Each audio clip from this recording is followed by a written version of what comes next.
Jika Anda berencana untuk berlibur ke Dieng dalam waktu dekat, Anda pasti sudah mempersiapkan berbagai kebutuhan yang akan dibawa selama perjalanan liburan ke Dieng. Namun sudahkah Anda tahu bahwa ada sejumlah misteri Gunung Dieng yang membuat kawasan pegunungan cantik tersebut mendapat predikat sebagai pegunungan berbahaya?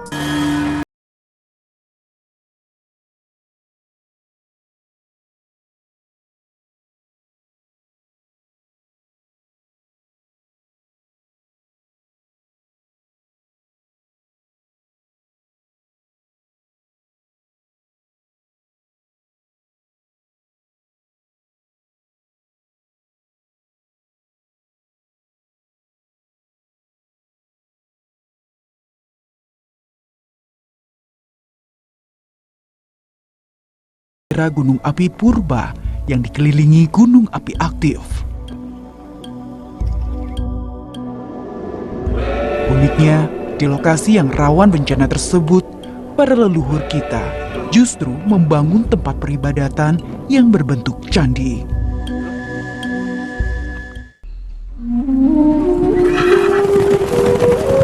Kawasan percandian di dataran tinggi Dieng diketemukan kembali oleh seorang tentara Inggris yang sedang menjelajah Dieng di tahun 1814.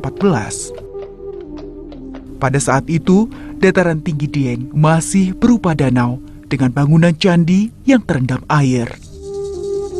Penelitian terhadap temuan candi di kawasan Dieng dilanjutkan oleh Y. van Kinsbergen tahun 1856.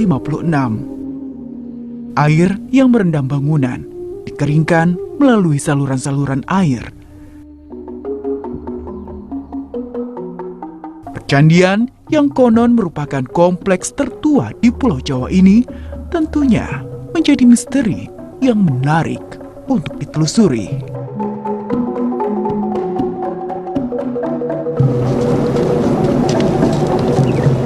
Kecanggihan teknologi leluhur pada zaman dulu masih bisa kita saksikan di kawasan dataran tinggi Dieng ini. Beberapa buktinya adanya candi-candi dan sebuah situs pemukiman kuno. Dan kali ini saya akan mencoba menelusuri kawasan ini.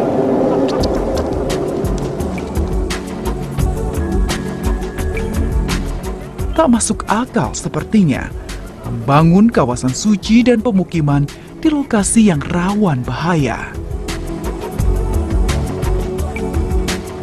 Di balik keindahan alam dan kesuburan tanahnya, ada ancaman senyap gas beracun yang bahkan pernah menimbulkan ratusan korban jiwa saat kawah Sinila meletus di tahun 1979 lalu.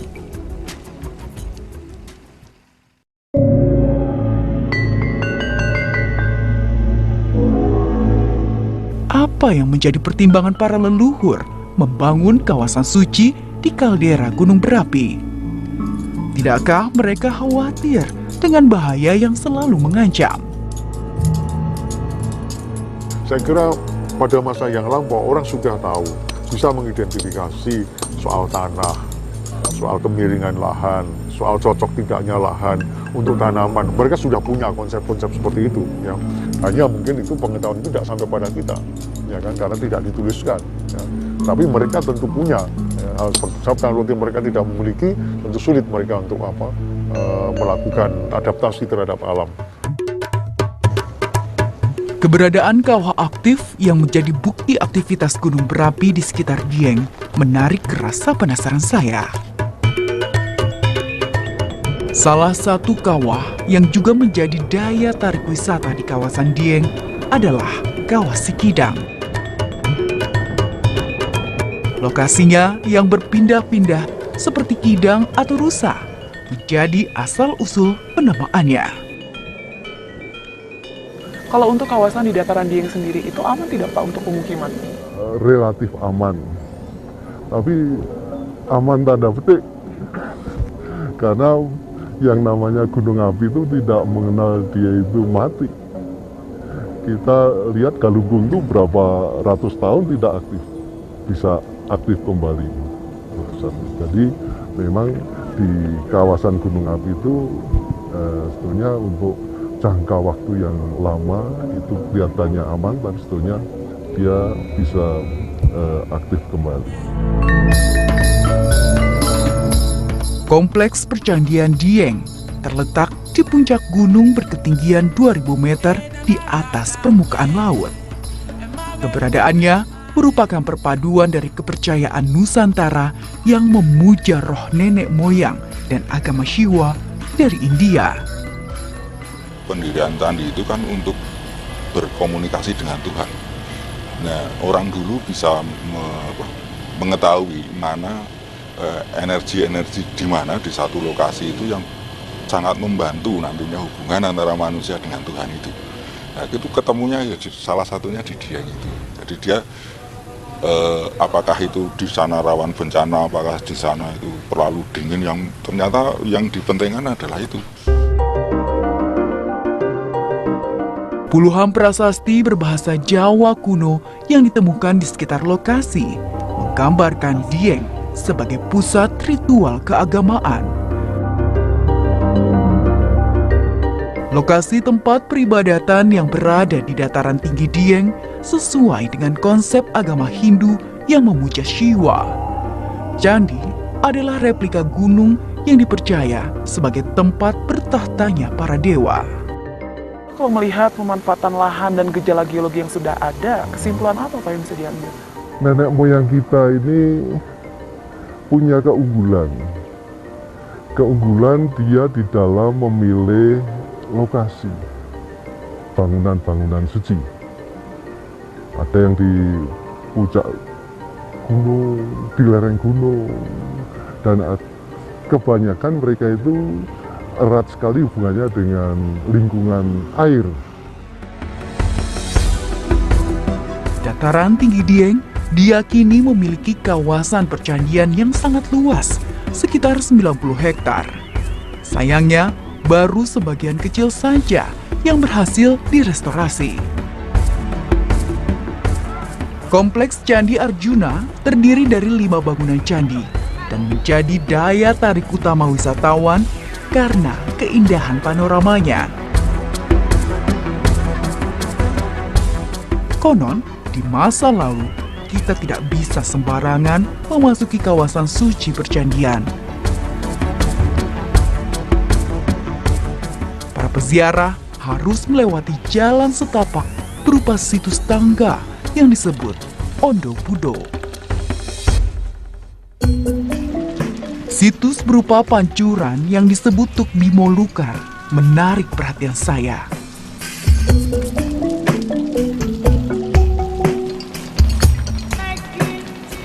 Di mata air Bimo Lukar ini dahulu diyakini sebagai tempat untuk mensucikan diri bagi para pandita sebelum mereka memasuki kompleks candi-candi yang ada di Dieng.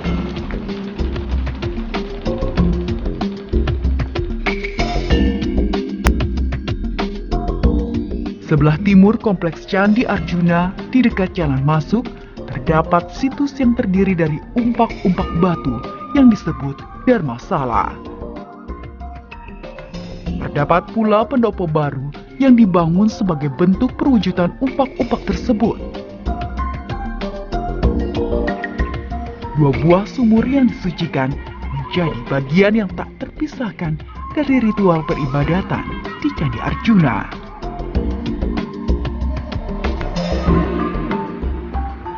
Sisa-sisa bangunan ini diperkirakan membentuk sebuah pola bangunan yang berupa pendopo. Dan konon tempat inilah yang diperkirakan menjadi tempat tinggal sementara bagi para pandita atau pemuka agama.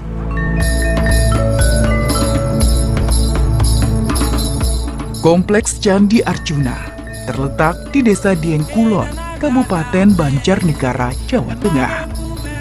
Luasnya sekitar 1 hektar dengan 4 buah candi utama, yaitu Candi Arjuna, Sri Kandi, Puntadewa, dan Sembadra.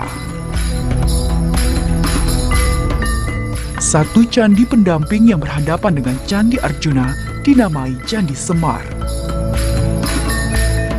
Melihat perbedaan bentuk serta ornamen di setiap candi mengindikasikan masa pembangunan yang berbeda. Candi Arjuna diduga dibangun paling awal, sementara Candi Sembadra paling akhir. Kalau masanya panjang tentu ada tren-tren arsitektur yang waktu itu disukai ya. Jadi seperti Bima, jelas itu Indianya terasa sekali. Kemudian ada berkembang menjadi candi-candi yang baru berkembang lagi, tambah candi lagi, itu arsitekturnya berbeda-beda, tapi ada ciri khas Dieng itu ada semua.